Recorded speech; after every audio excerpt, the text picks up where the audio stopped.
currently filled by workers from the EU. Well, today in South Yorkshire, schools and college students met businesses trying to encourage more young people to consider careers in engineering, as Michael Billington reports.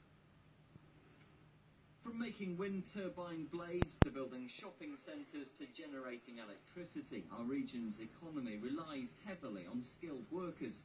And with McLaren recently signing up to open a new £50 million factory in Rotherham, that demand for staff is growing. But there are fears it's a demand that's becoming increasingly difficult to satisfy. In the country as a whole, it's probably going to be short of about 185,000 engineers per year. That's about 13,000 in this area alone, in the South Yorkshire area.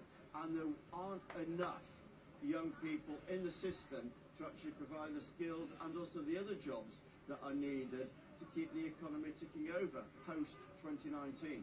The Federation of Small Businesses has revealed big concerns about the effect Brexit could have on the skills gap. More than a fifth of small businesses employ staff from the EU. Almost 3/4 of those workers were taken on after they'd moved to the UK.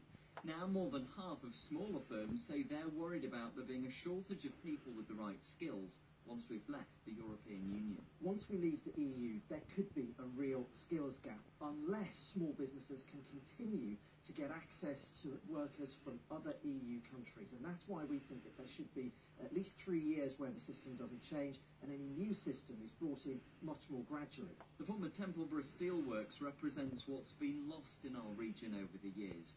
But today, Magna hosted a major exhibition trying to tempt more young people into engineering. There has been like a decline in people wanting to do engineering in the industry, and definitely doing this programme definitely helps you in jobs to do, because it's not just engineering colours, there is like sports, computer science, and it definitely helps you a lot, and I thought it would be perfect for me to join. We've got a big gap at the minute, and if we don't get those skills coming forward, we're gonna really feel it, whether Brexit or not. We should always take advantage of what skills are out there worldwide. It is a smaller place these days, but I actually think we need to be looking at what we've got on this doorstep, and I actually think we need to be taking advantage of these resources and the skills and expertise that's here.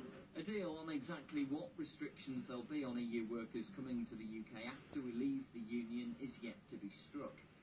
Further uncertainty then, what Brexit really means for business. Michael Billington, ITV News in South Yorkshire. Well, the ITV